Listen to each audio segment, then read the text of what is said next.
أعوذ بالله من الشيطان الرجيم. بسم الله الرحمن الرحيم.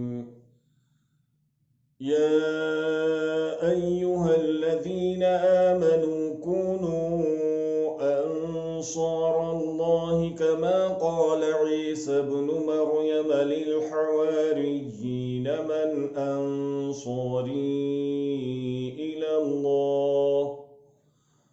قال الحواريون نحن أنصار الله فآمنت طائفة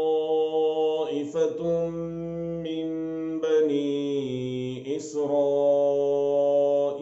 وكفرت طائفة فأيدنا الذين آمنوا على عدوهم فأصبحوا ظاهرين.